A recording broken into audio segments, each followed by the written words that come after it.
This is Damascus Community Church, and we are applying for emergency child care certification. This is the exterior of our building. That direction is facing north, where we have two portables. This is the main building here in front of us, and then in this courtyard area we have another portable back there, and then to your left here, as we're facing the south, is our gymnasium. I'm going to move over and show our playground area, and then I will come back and show the gymnasium next. This is the entrance to our playground area, which is entirely fenced in. Has a large green space to our front and to our left in the playground area, with playground equipment is to our right. So this is the center of our playground area. We have a large field here that's fenced in, and as we move off to the right here, you'll see our play structures, swings and slides and monkey bars and teeter-totter and some other equipment. We have bark chips there on the ground, and then as I pivot around, we have a concrete slab for foursquare and hopscotch, and then another concrete pad with a basketball hoop, and then facing the gymnasium once again. Here's a closer shot of our playground area. It's kind of difficult to see with the sun glare. And another angle of the concrete pads again.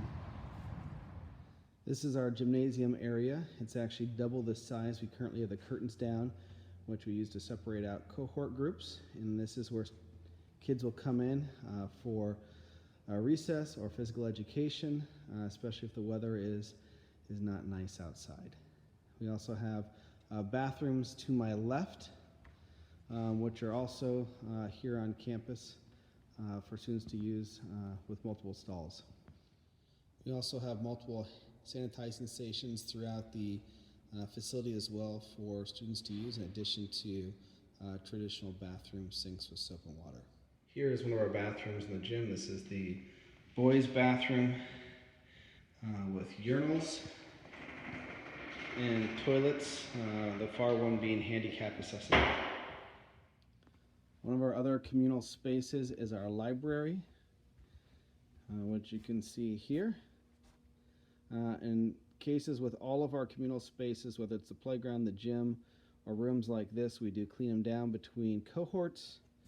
We also make sure any equipment that was used is also cleaned. That would include books before another cohort or group of students or children would potentially use them. This is the last communal space. This is the church's sanctuary, or the auditorium. It has been used in the past for music.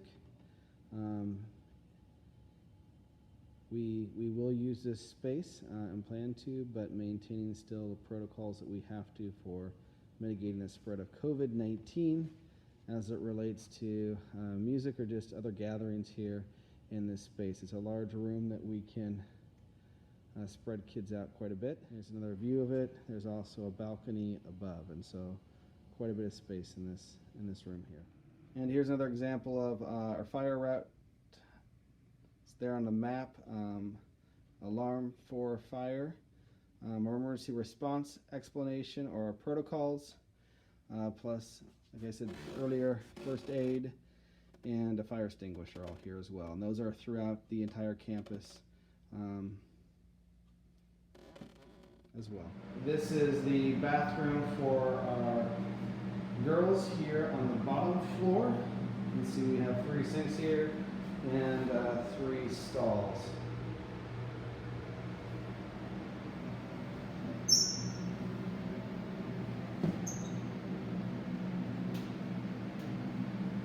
This is our bathroom upstairs. It's the girls' bathroom. It's right above the lower one. 3 sinks and 3 stalls, like the one right below it. They both have a girls' and a boys' bathroom right next to each other. This is our upper hallway on the 2nd floor of our main building. And as you come in, you will notice there's another hand washing station and a place for guests to sign in as well. We have multiple locations on campus where we keep equipment for maintenance and also chemicals for cleaning. We have 3 storage closets like this. One located on the top floor of the main building, one on the bottom floor, and one in the gym. We also have drinking fountains located next to each bathroom, the 3 main ones on the campus. You'll notice that the drinking fountain capability is turned off, but they can fill up water bottles. We also have some additional storage in the bathrooms for equipment, and those are also locked at all times, like these janitor's closets. Also within each room we have a map evacuation. We also have one of these that goes through all of our potential drills or emergency responses. And in addition, in here we have gloves and a med kit. We also have larger med kits located throughout the campus as well in selected rooms. This space is used by our 4 and 5-year-olds. We also have plexiglass partitions for these students because they are a little less naturally hygienic than our older students.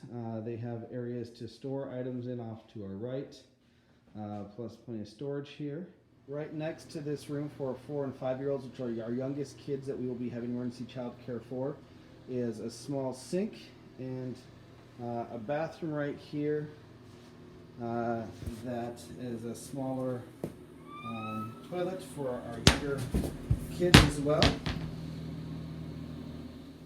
This place on our campus is used to store all of our cleaning equipment, including our sprayers, paper towels, masks, and a lot of other stuff for cleaning. It's stored here and kept under lock and key as well. Room 215 here is used as our quarantine room. We have a few chairs in here and a partition, and this is always cleaned down if we have to use it. One of the last rooms at the end of this hall, you'll see we have our fire extinguisher to our left. In this room we do have 2 offices. There is someone on a phone in here, so I'm not going to walk in. This is where students receive some educational therapy in these 3 offices. This room is currently for our children who are age 5 and 6. Because of their age, you'll notice that we also have plexiglass partitions that we use in this space for these kids that tend to be a little less hygienic naturally than our older kids. This room also, because it has young students in it, does have a sink with soap and water available as well, and it is right next to the bathrooms here on the 2nd floor. Both of our next 2 rooms are located in one of our modulars between our gym and main building, and these are the entrances to those 2 rooms. This space is for our 6 and 7-year-old children. They're spaced out right now. Part of the reason we are spacing our kids out, not putting them in collaborative tables, is due to mitigating the spread of COVID. There are some shared spaces here, like this back table here, that are used occasionally as well. You'll see here is where students hang their items, store books, and have hand sanitizer as well. Here is another space which is identical to the other one. Students, sorry about the quick turn, also have their items for storage here, and racks and hand sanitizer located here. This is for our 7 and 8-year-olds. Previous class was for 6 and 7-year-olds. This room is also located on our 2nd floor and is our smallest room that we will be using for children, so therefore a limit of students is lower for this group. This age is primarily for 8 and 9-year-olds. As you're looking north on our property, we have 2 portables. One is a library here to my right. As I scan to the left, we have 2 rooms to my left. One is for 9 and 10-year-olds, the other one is for 10 and 11-year-olds. This space is for our 10 and 11-year-olds. See an example of one of our fire alarms here, and hooks for students placing additional supplies that they don't want to put underneath their desk or tables. This space here is for our 10 to 9-year-olds. We have spots under their desks for supplies, plus hooks in this space as well, and some tables for collaborative work. This is our main corridor coming in from the courtyard door between our gym and our main building. This lower hallway only has one class in it in the office. And this space is for 11 and 12-year-old children. And they store their items below their desk in tubs. This is looking south on our campus. Like you've noticed, in most of the rooms they are set up in desk, more like a traditional classroom as opposed into collaborative table groups. The main reason for that is spacing out students to help mitigate the potential spread of COVID-19. Otherwise, we may have more tables and more collaborative groupings of students, and there is a reason why we have not done that, as you've seen in the video.